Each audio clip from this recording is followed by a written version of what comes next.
It is a signal to the world that we are open for business.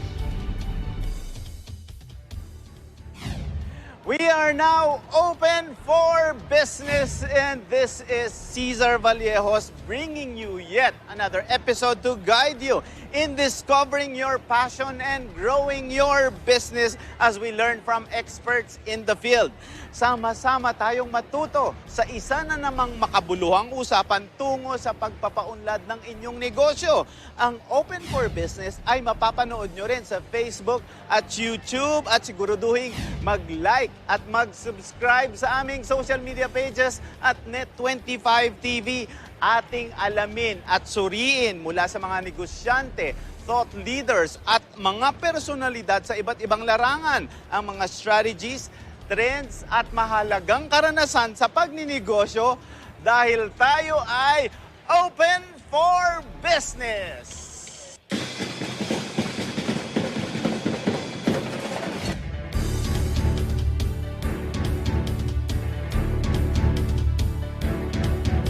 Full-on travel is back, and there are countless destinations, tour packages, and hotel and resort stays to choose from. Ito na nga talaga ang pagkakataon sa mga mahilig o may planong maglakwatsa. The 6th World Travel Expo by AdAsia Events was held with a big bang with a wide variety of travel deals.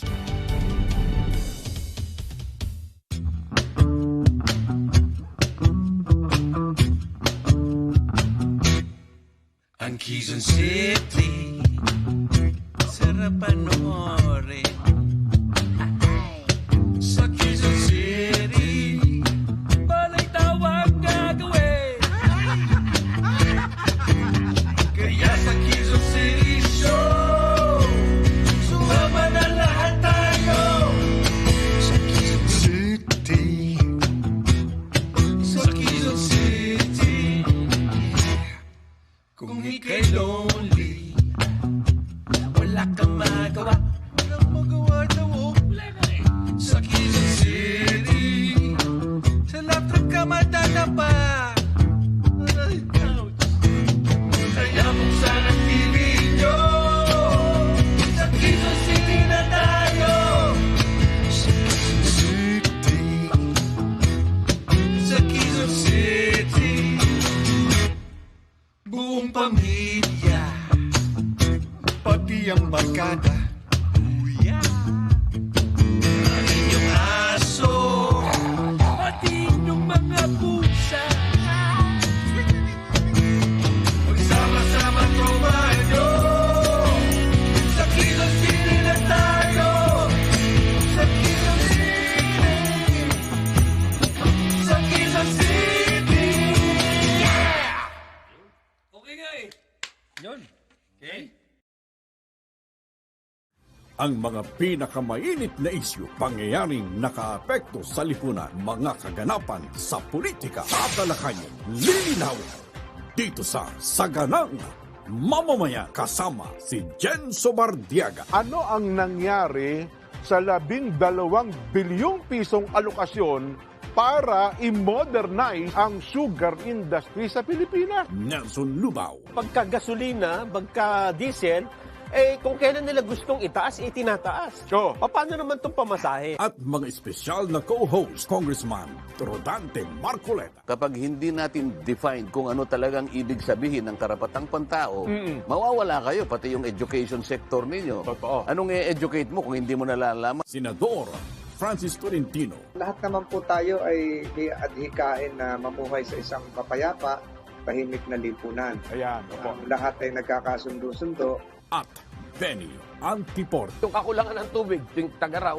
And of course, kasunod na dyan is yun na pagbabaha na yan ay masusolusyonan na rin dahil dito magkakaroon na ng mga tinatawag na irrigation system. Lunes hanggang Biyernes, alas 10 hanggang alas 11 ng umaga. Saganang Mamamayan.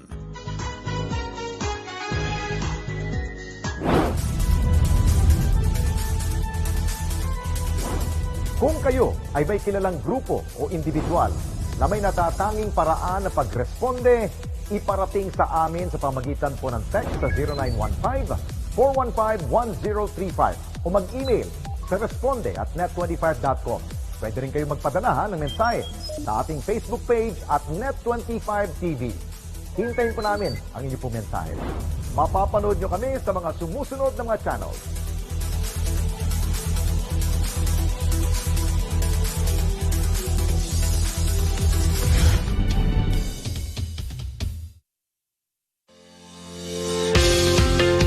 Revenge travel is real at sa ating pagbabalik sa halos normal na pamumuhay sa panahon ng pandemya, ang pagbiyahe ang isa sa mga unang prioridad ng ilan sa atin. And with that, AdAsia Events brought us the 6th World Travel Expo with over 250 exhibitors who participated and offered unique experiences for domestic and international tourists.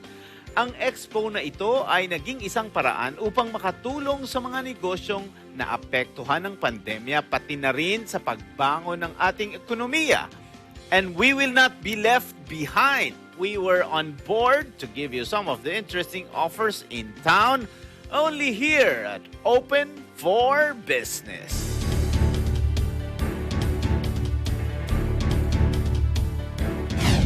Open for Business is here in Okada, Manila, covering the World Travel Expo 2022. And with me is Miles Caballero, the Managing Director of AdAsia Events. How are you, Miss Miles? How are you, sir? Alam mo, napag-uusapan natin kanina off-cam, yung mga expositions and events like this used to be the marketing strategy for people, for events organizers, for travelers, hotels, resorts to showcase their places. Pero during the pandemic, zero. So what was your experience as a events management company? Ano yung naranasan ninyo nung pandemya? As part of the MICE industry, meeting incentives, conventions, and exhibitions, there's no face-to-face. So, nagkaroon kami ng remote work, which is, we used parang exposition siya into a virtual space platform. It's like, you're using the computer, getting network to each other. It's like, part of Expo conference. So, ang pinakamaganda doon, there's a conference, there's a continuous talk, what's gonna happen after the pandemic. Pero Miss Miles, maganda pa rin yun kasi somehow nag-pivot ka no? From, without these events, parang you found a platform. Oo. Pero yun ba, hindi rin ba mahirap yun sa mga entrepreneurs na katulad mo? Or talagang nakahanda kayo na may ganun? No, it's not, sir. Parang it took us a year before we have that, just for us to have a continued communication with each other, with the travel industry, and to the people who wants to travel again. Okay, Miss Miles, pag sinabi mo kasing travel industry, travel sector, sino-sino ba yung mga stakeholders dyan? At alam ko sila yung mga narito ngayon sa Expo mo. Can you discuss who the stakeholders are, what industry? Yes, airlines, hotels, resorts. Now we have real estate developers, they switch to staycations. And then the travel equipment that we have, yung mga luggages that we need, going to travel equipment, mga pillows, something like that. And then even massage, we have that here. Kasi when you travel, you have to relax. So everything that component of a travel, it's here. I see. Napag-usapan din natin, Miss Miles, off-cam, na noong nagkaroon ng pandemya, mataas yung participation. I think this is your 6th edition, correct? Yes, 6th edition. So, how do you compare the 5th edition, which was, I think that was the pre-pandemic, to their participation now? Of course, there's a lot of exhibitors before because at that time, they don't feel yet the outcome of the pandemic. So, it's pre-pandemic, right? So, at that time, the industry was so getting high at that time. Booming na siya So, they're blooming. So, there's a lot of exhibitors. And then part of that, of course, after the pandemic, no one realizes that everything will go down, especially the travel, that the industry that was affected by the pandemic. So during the pre-pandemic levels, Miss Miles, how many exhibitors? Pre-pandemic, we have around 250 to 280 exhibitors. Wow, ang dami nun. We covered around 3 halls of the other venue. And then right after pandemic, we also wanted to get at least 200.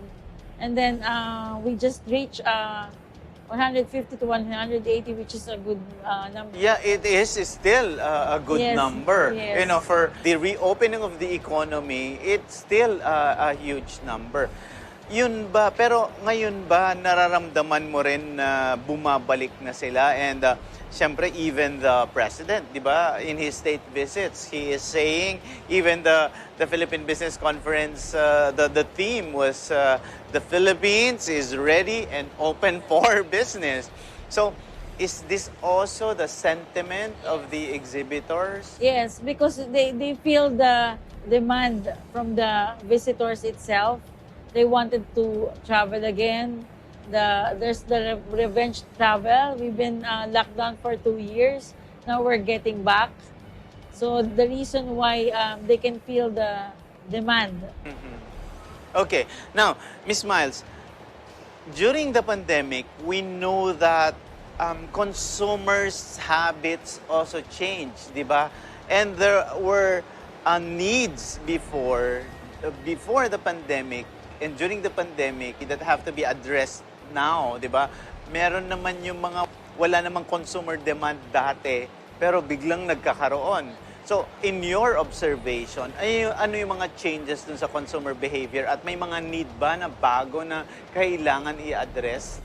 Actually, sir, ang market, especially market ni World Travel Expo, since we started, mga young people, so sila yung very aggressive in traveling. So meron dyan mga high school pa lang, they're saving na their money just to go somewhere, and then they will present it to their parents, something like that. And then we are so So isa yun sa mga isa yun sa mga pagbabago. Yes, kasi siyempre dati noon parang kung sino lang yung may pera, yung nagtatrabaho. Yes, of course. Since then, young people, yung market namin, they always wanted to, these young people always wanted to travel. And maybe I think it has something to do also with the attitude of the millennials. Kasi parang they're saying, based on studies, that millennials are looking for experiences. Siyempre, traveling is one of the greatest part of the experience.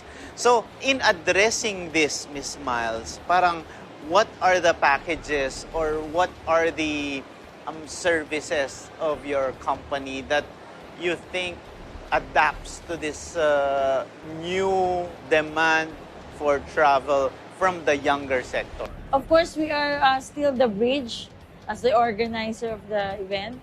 We continuously support our exhibitors, both local and international, and also yung mga needs ng ating mga ka-wanderers. We call them ka-wanderers. Yung ating mga consumer na who really wanted to travel, mga young people, and siguro, what do we call it? Yung mga newly grads. How do we call them? So pati mga newly graduates talagang they wanted to. I see.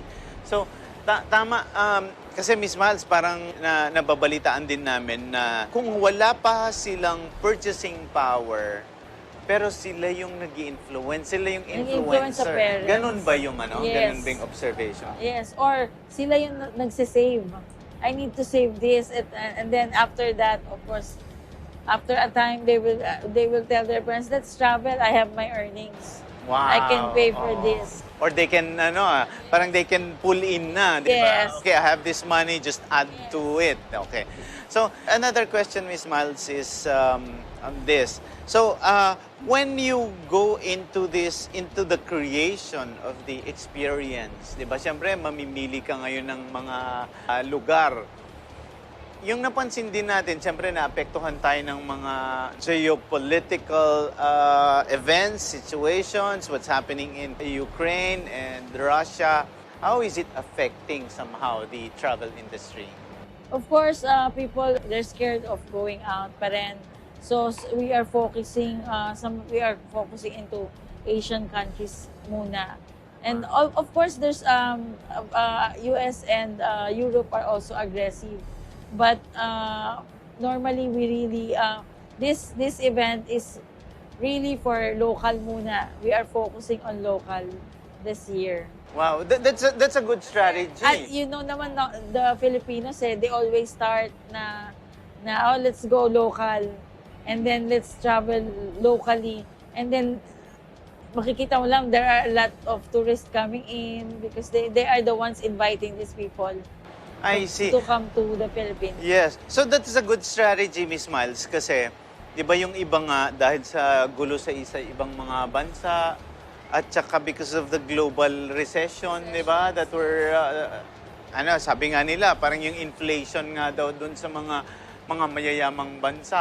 Your strategy now is you want to go through this strategy of beefing up, strengthening the domestic tourism.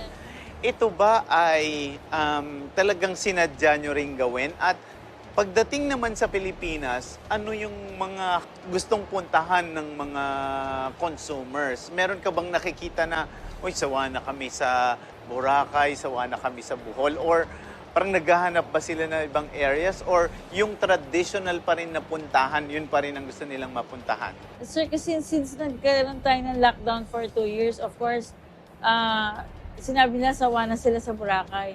But it always be Boracay. Okay. And then yung still na going to Palawan, like Coron, Puerto Princesa, still there. So, meron time na hindi malakas si Palawan, pero talagang alam mo, yung mga international talagang, they're so curious because the place is really nice. And we also have another exhibitors who are new.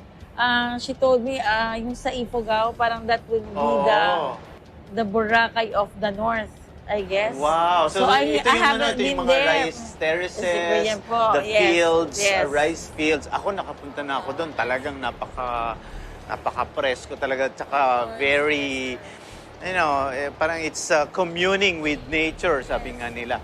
So in short, sinasabi mo, Miss Miles, kahit na yung iba, sinasabi nila na sawa na sila, pero yung pa rin ang hinahanap nila. And it is recognized by international institutions, di ba? Even magazines that are distributed in different parts of the world, they proclaim that we have the best islands because we have the best tourist spots. Okay.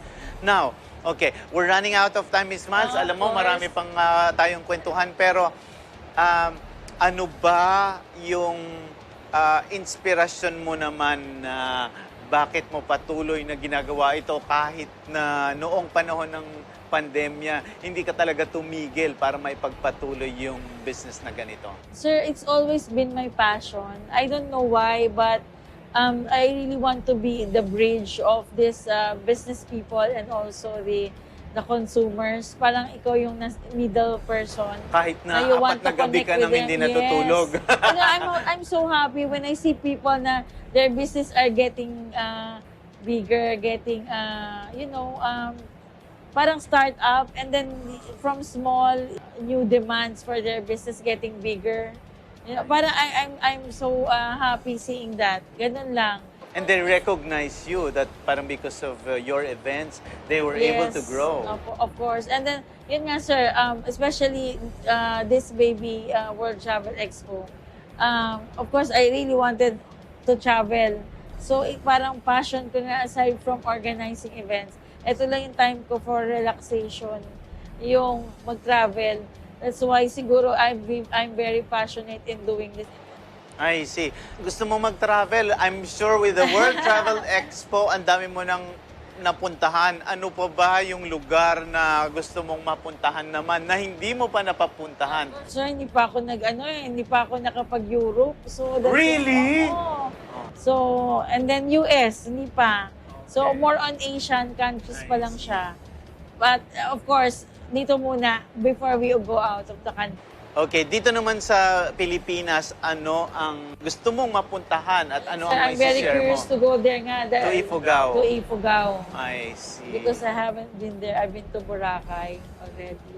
Okay, Miss Miles, the camera is yours. You can invite our audience, the travelers, and the wanderers, as you say, to go to the Expo. And if pag natapos na itong Expo na to, saan sila pwedeng pumunta? Hello mga ka-wanderers. You can check our website at asiaevents.com. You can call me at 0977-811-1688. Or you can check our Facebook page, worldtravelexpo.ph. Ang mga tips ko sa mga small and startup businesses is for you to continue, of course, getting connection, no? This is getting connection, getting more inquiries, part yun ng learning. And then, aside from that, you start reaching out, opening up again. Of course, ang number one dyan is for you to travel and relax. Thank you very much, Miss Miles Caballero, for those interesting insights. And we hope that everyone will travel, be a wanderer, and create experiences making those connections. Maraming salamat po sa inyong mga na-share sa sa viewers ng Open for Business. And I hope the business of creating expositions, travel exhibitions will continue not only here, at saka siyempre kapag nagta-travel din ang ating mga kababayan, mga OFWs, at patuloy silang magpadala ng kanilang mga remittances para makapag-travel ang kanilang mga pamilya dito sa Pilipinas, malaking bagay po yon para sa ating ekonomiya. Open for Business is very thankful for us being a partner of the World Travel Expo 2022, and I hope that we continue to share our experiences and our love for travel, because we know that travel is back. And join Open for Business as we may participate in revenge traveling. Open for Business will be back. Stay with us. This portion is brought to you by Red Juice. Mas masarap ang pakiramdam kapag malinis ang kalooban.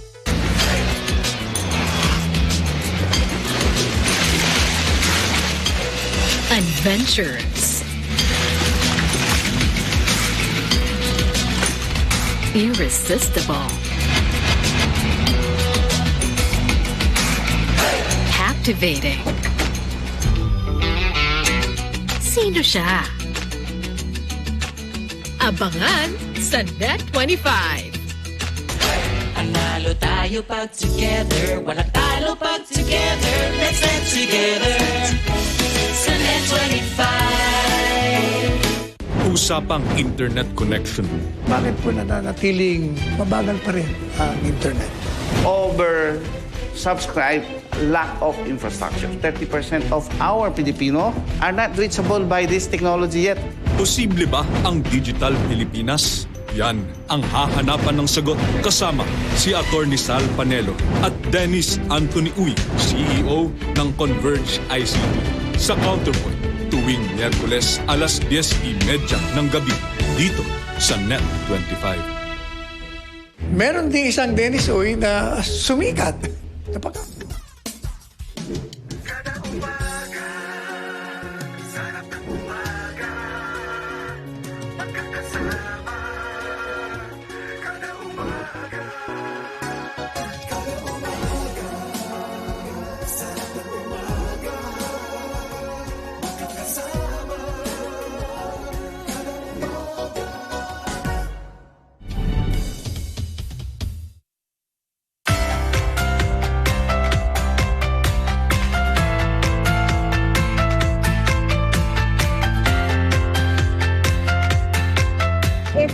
Our third year to this event, joining this event.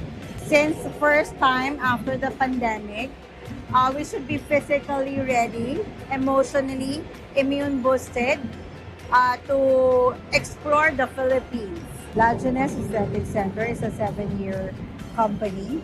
It has been operating for 7 years now. It's our 7th year anniversary. And we do wellness and anti-aging program for our clients. And we make every woman in the Philippines or the entire world beautiful and young looking.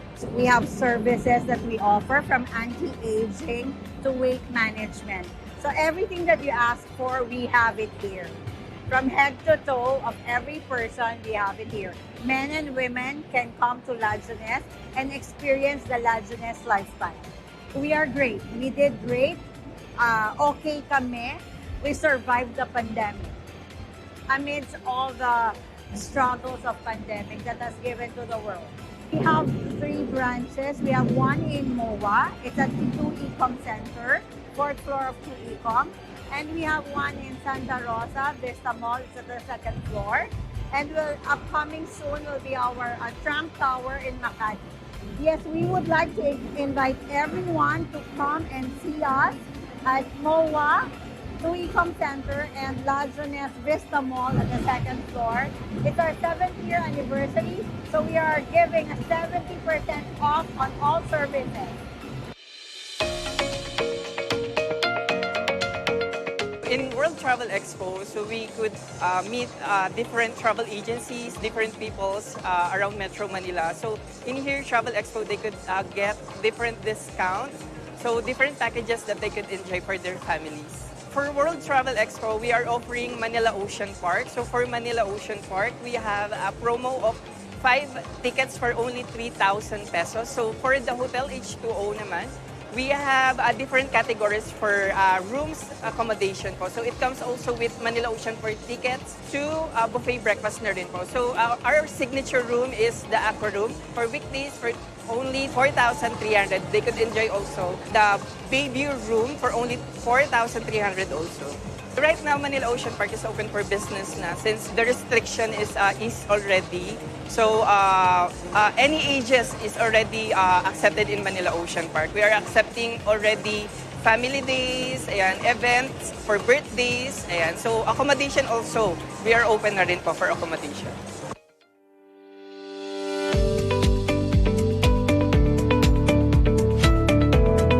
IMO has been an official partner of iCare for the World Travel Expo since 2017. So we've been supporting the event, and we believe that IMO has a good relevance for traveling because IMO has been educating the Filipino consumers about the importance of taking care of our eyes. And obviously the eye problems could come in any time. And I think the least thing we want to happen is when our consumers traveling and the eye problems come in the way. Actually, I've been to the Philippines for many times. I lost count already, but this is definitely the first times after the pandemics. So usually we'll come here like every year, but obviously the last 3 years we've been not able, to come to here. So we are very excited, to come and see the Philippines, live, face to face. IMO in the global market has been doing well, including during the pandemic because the eye care relevance are very big. Even when people are not going out of home during that time, the consumption of the dry eyes variant it's been quite well because the use of gadgets, and people have a lot more watching TV and staying at home. I can say, from the perspective of the international travelers, we are seeing that the market, the countries are loosening their COVID-19 restrictions and reopening their borders. So this is really a good time for international travelers to start traveling again. And as far as the Philippines is concerned, I can only see that the traffic, to come to the Philippines, as I flew from Jakarta, it's all full flights. I guess there are more demand than the supply itself at the moment. So we definitely hope to see much more traveling to the Philippines, and domestic and international tourism will be back in the country. Don't forget to take care of your eyes. IMO is a part and important travel essential when you travel with your loved ones.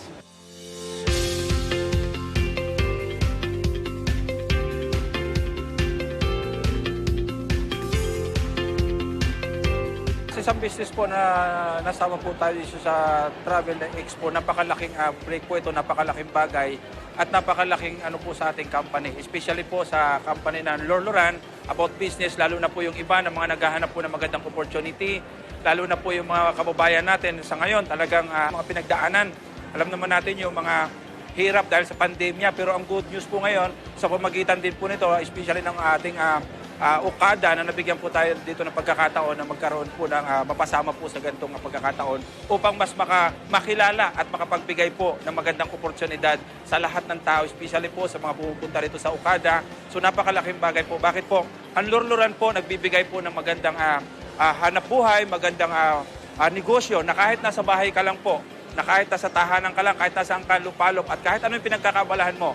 So welcome na welcome po kayo dito dahil mas maganda po, nagbi-business po ang bawat isa sa atin. So ang maganda po dito, kahit OFW po kayo, welcome na welcome po kayo dito. So para po malaman nyo, nandito po pwede nyo pong i-check yung aming website ng Lorloran International para mas makita nyo yung magandang opportunity. Wala kayo ibang gagawin dito. Magpapaganda ka lang, makaka-discount ka na. Ang good news, nakakatulong ka pa sa ating mga kababayan. So open for business because alam naman po natin na sa panahon ngayon, kailangan nag-a-add tayo ng panibagong kabuhayan. Especially, katulad ko po, dati lang din po ako empleyado. Pero nung nakita ko po ang business, yung business po pala ang pwedeng magpabago ng takbo ng buhay ng bawat isa. Bakit? Kadalasan po, ang ginagawa po natin, nagtatrabaho, nag-iipon, pag tumanda, saka magninegosyo. Good news, dito kahit estudyante ka lang, basta 18 years old ka, pwede mong gawin isang part-time, pwedeng full-time. At ang maganda po dito, pinakamasarap, again, kikita ka dito habang nagpapaganda ka rito. Okay? Gamitin nyo lang po yung product natin. Nandito po kami to help, to assist lahat po na magde-decide mag-business. Nandito po kami. Willing po kami tumulong sa inyong lahat. Free po yung training, free po yung product demo. Ang kailangan lang, buksan po natin yung isip natin. Sabi nga po, if you really want to change your life, do change your mind. Nasa isip po yung umpisa ng pagbabago natin.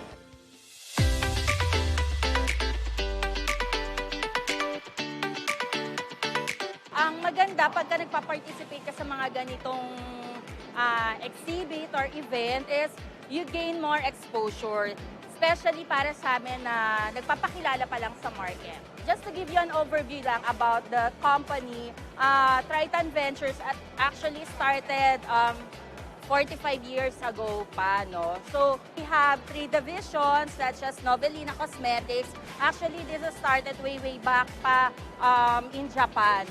And then after so many years, the owner itself decided to put the brand here in the Philippines. That's why meron na tayo ngayong Novellina Cosmetics here in the Philippines and presently available sa lahat ng leading supermarkets, dep stores, and Mercury.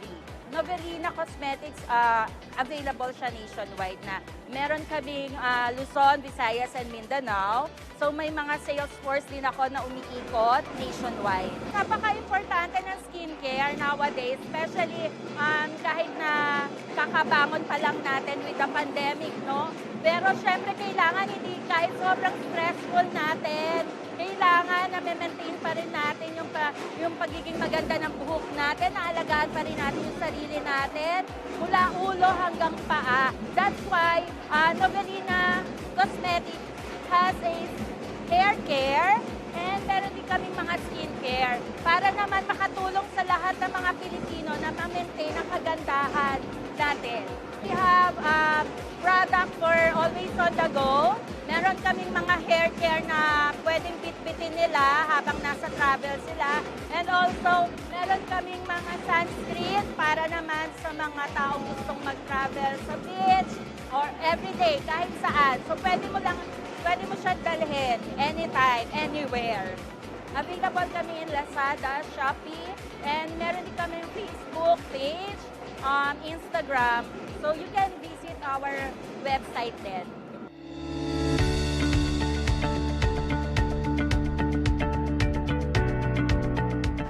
We have great advantage in participating in this kind of events sa World Travel Expo dito sa Okada. Since our company is into real estate and we cater majority in whatever segment, no? So definitely, if they love to travel, they also looking for investment, they're also looking properties to sell, to buy, to rent. So it is a good mixture and we have the captured market for this specifically for this crowd, no? So we are so glad we're able to join this World Travel Expo 2022.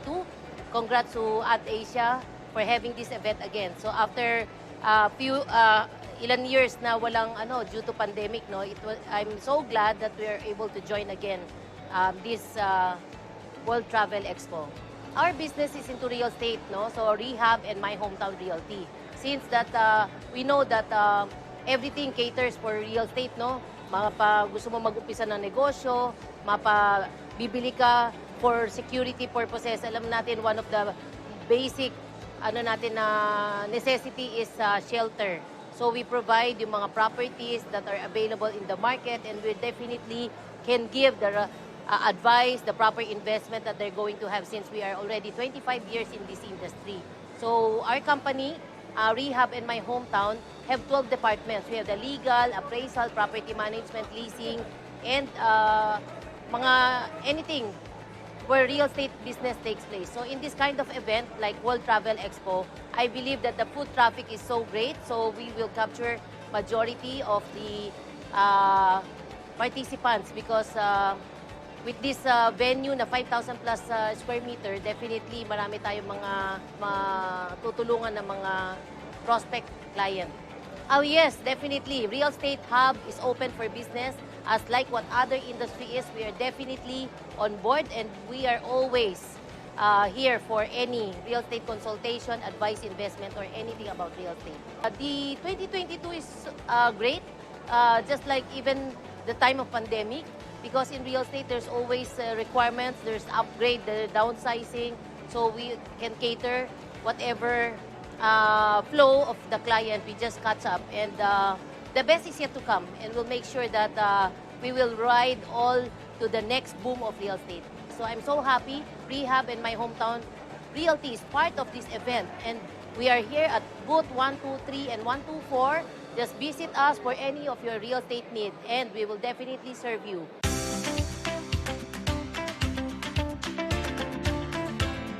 Open for business here at the World Travel Expo 2022. We'll be back. Stay tuned.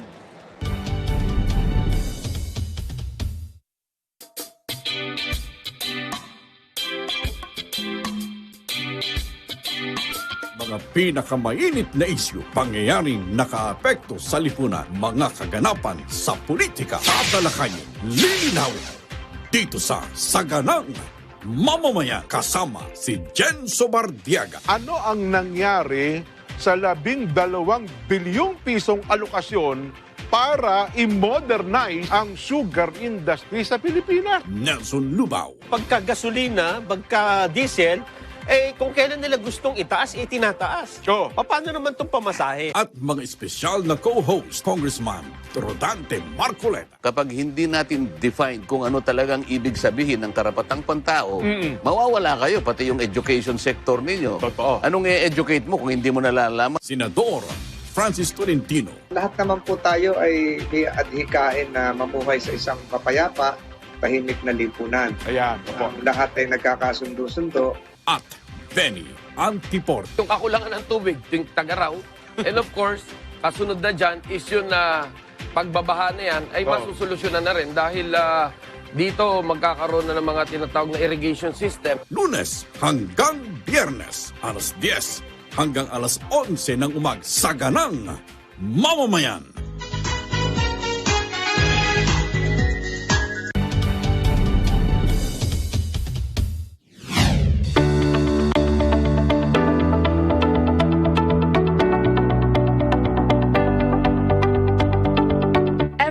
Progress. This is how Globe Telecom's continuous advancement for better service for its customers can be described.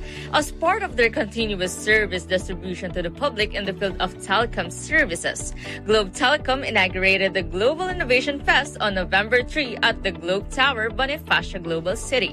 The purpose of this occasion is to deliver more exciting innovations to elevate the service to its customers. It was exclusively attended by the media and other partners of Globe Telecom. From education, gaming, metaverse, and many others, Globe is full of exciting surprises through its partnerships. Cooperation in world-class events, such as having a community for K-pop fans, is one of them, just like the return of Blackpink to the Philippines for their concert next year. We're bringing the Blackpink girls back to the Philippines in March 2023, and we are a major sponsor of their concert. But aside from turning your world pink, there are a lot of other things that we are planning for K-pop fans. So we have the K-Descent's Choice Awards, we have the search for the K-Community Idol, and of course, marami pa rin yung mga ongoing programs and exciting offers that are going to be available for people who are fans of K-pop. The club is also happy to share their continued cooperation with the media and indeed witness the attendance of this successful occasion. One of the things that Globe has traditionally been good at and has always been focused on has been bringing all of these new media partners to the Philippines. It's part of our strategy of constantly looking for those things that will help bring joy and life into Filipinos' lives. Before the event ended, Globe distributed raffle prizes to those who attended. One of it is the grand prize iPhone 14 won by an attendee in Cebu City.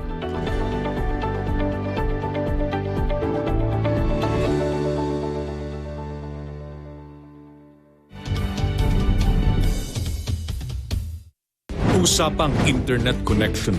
Bakit po nananatiling mabagal pa rin ang internet? Oversubscribe, lack of infrastructure. 30% of our Filipino are not reachable by this technology yet.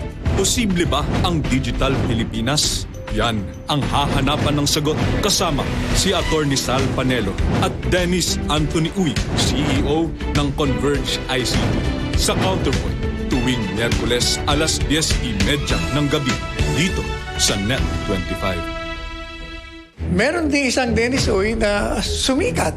Napagkakamalan ba kayo?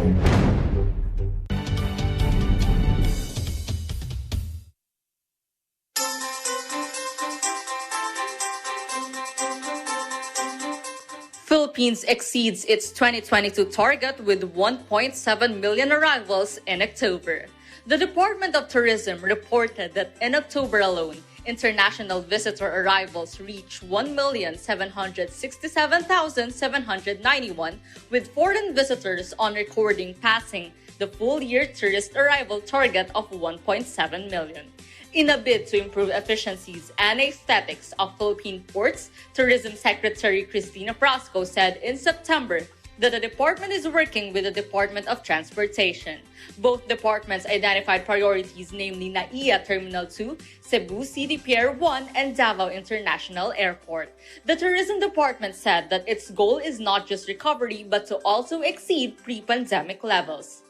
Tourist arrivals in the Asia-Pacific region rise 165% during the first 7 months. International tourist arrivals in the Asia-Pacific region rose by 165% in January to July this year compared to the same period in 2021, according to the World Tourist Barometer of the United Nations World Tourism Organization. The figure, however, is still 86% below 2019 levels. Tourism Congress projects 2 million visitors by end of 2022. The country is seen to record over 2 million tourist arrivals by the end of the year, allowing it to be on track to return to pre-pandemic levels by 2024, according to the Tourism Congress of the Philippines. The revised projection is now more than double PCP's initial projections. However, concerns were raised on the possible effects of a looming global recession. This is Jasmine Agustin reporting for Open for Business.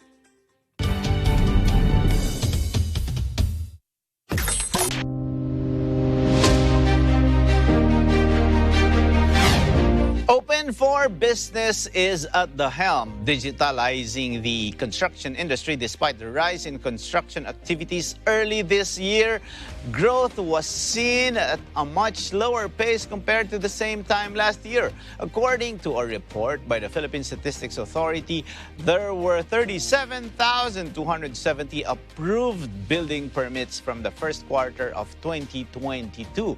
The number from the same time last year was 36,000. 6,621, just a 1.8% difference considering the continued easing of COVID-19 restrictions.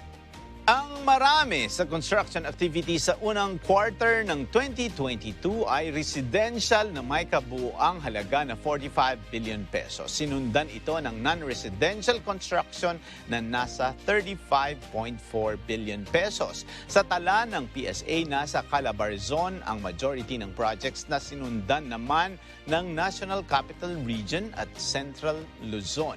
According to an industry report by Corp Technologies, digital transformation is a big catalyst to the growth of the industry. The challenge is how smaller firms can adapt to these changes. Ang digital transformation sa construction industry ay hindi lang humahangga sa pag-invest sa teknolohiya, kundi sa pagsasakoto para nito sa tamang paraan. Small firms can figure out digital transformation with proper and enough guidance of government agencies and other institutions to make sure they can remain open for business.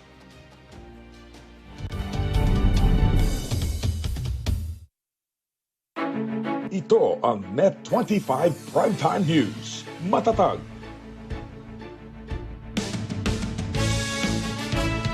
matapang, matapat kasama sina Alex Santos, Emma Tiglao at Vic De Leon Lima.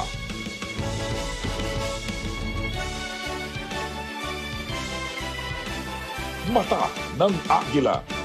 Lunes hanggang Biyernes, alas 6 ng gabi sa Net25.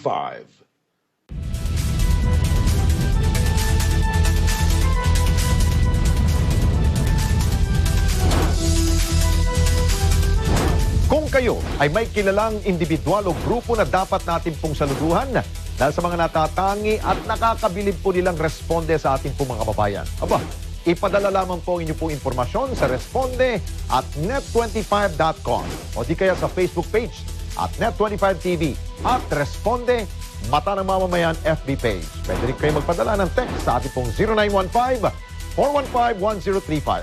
Panahon na para kilalanin natin ang ating po mga certified e-responder. Mapapanood nyo kami sa mga sumusunod na mga channel. Sabado, alas 6 hanggang alas 7 ng gabi. Ito ang Responde, Mata ng Mamamayan.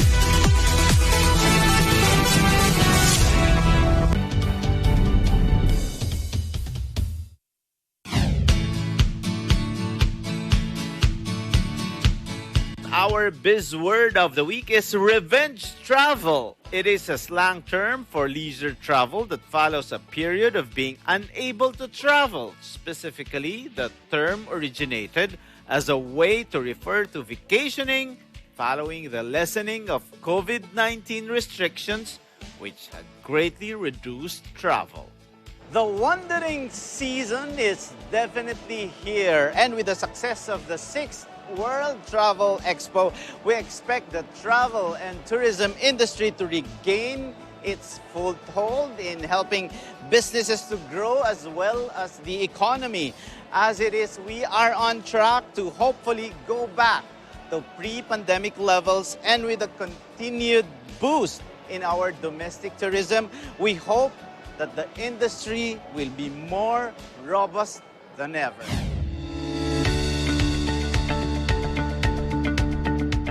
And with that, our quote for the week is from Paulo Coelho. He said, "Travel is never a matter of money, but of courage."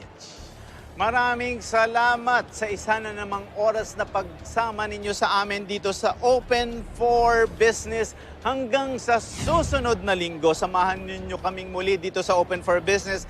Catch us too on our Facebook and YouTube, and subscribe and like our social media pages at Net25 TV. We will bring you more insights from industry experts, CEOs, thought leaders, and featured SMEs. Together, we help encourage business development in the Philippines. Sharpen your business acumen. feel the pulse and set the trend for as long as you are informed and open for business. This is Cesar Vallejos. Maraming salamat po.